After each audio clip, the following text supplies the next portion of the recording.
एक विवाद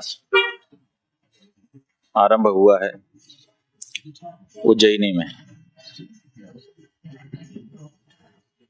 भगवान महाकाल की जो यात्रा निकलती है उसको शाही सवारी के नाम से जनता के बीच में पुकारा जाता है।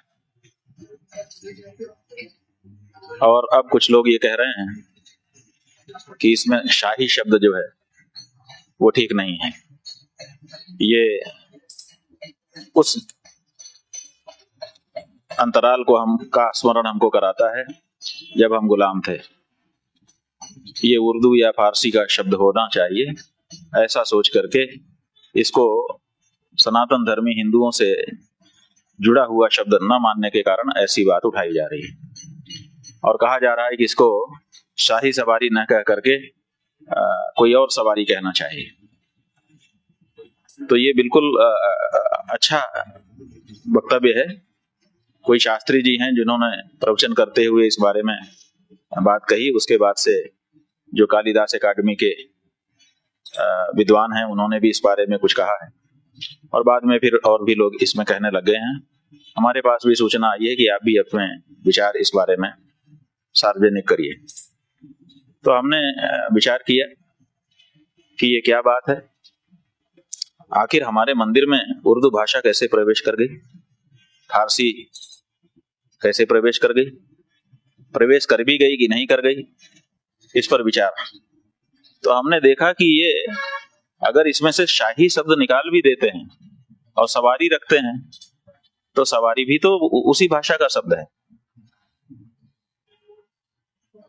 जिस भाषा का शाही शब्द है उसी भाषा का सवारी शब्द भी है। तो ऐसी परिस्थिति में बात तो जहां की तहां ही रह जाएगी। इसलिए नाम परिवर्तन करने के बारे में सोचा जा सकता है, लेकिन नाम परिवर्तन करने के पहले हमको ये विचार करना पड़ेगा कि आखिर ये आया कहां से, किन कारणों से ये शब्द वहां पर प्रयोग में लाया गया। अगर उसका कोई अच्छा ही प्रयोजन हो तो हम क्यों बदलें। तो विचार किया और लोगों से चर्चा भी की। लोग कह रहे हैं कि ऐसा कोई उल्लेख कहीं नहीं मिलता है कि किसी मुगल बादशाह ने या उस समय के किसी शासक ने वहां पर ये शब्द हमको दे दिया हो। तो इसलिए ये किसी मुसलमान के द्वारा दिया गया या मुस्लिम शासक के द्वारा दिया गया शब्द नहीं है। असल में इसमें थोड़ा सा मिलते जुलते के कारण उच्चारण करने में, व्यवहार करने में थोड़ी सी मिलावट हो गई है। और वो मिलावट क्या है? वो मिलावट है शाही में तालव्य श और दंत्य स का।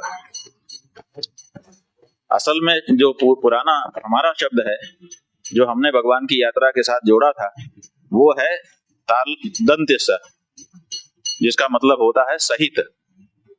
और साही, साही का मतलब है स अहि, अहि माने नाग। तो भगवान शिव जहां रहते हैं वहां नाग भी रहता है। तो हमारी जो यात्रा है, इस यात्रा में हम नाग को भी सम्मिलित करते थे, इसीलिए हमने कहा स अहि। ये जो यात्रा भगवान भोलेनाथ की हो रही है, महाकाल की हो रही है, इसमें वो स अहि होंगे, माने सर्प के साथ होंगे।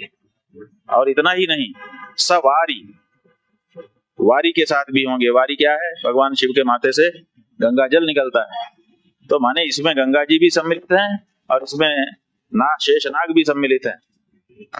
ऐसी ये यात्रा भगवान शिव की हो रही है। तो ये महाकाल की शाही सवारी यात्रा है। इसलिए दोनों ही शब्द हमारे हैं, दूसरे किसी के नहीं हैं। हमने उसको जानबूझ करके जोड़ा है। इसलिए जोड़ा है कि हम ये बताना चाहते हैं कि इसमें केवल महाकाल नहीं निकल रहे हैं, बल्कि उनकी प्रियतमा गंगा जी भी हैं और उनका जो मूल स्वरूप, दार्शनिक स्वरूप है शेष, वो भी उनके साथ में है।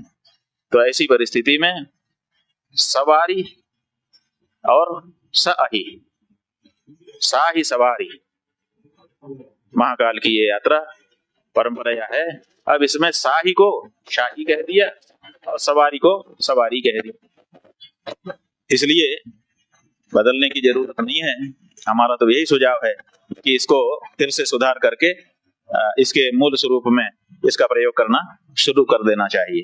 इसलिए तालव्य को शाही से हटा करके वहां पर दंत स शुरू में कर देना चाहिए और जो इकार है उसको दीर्घ से ह्रस्व कर देना चाहिए।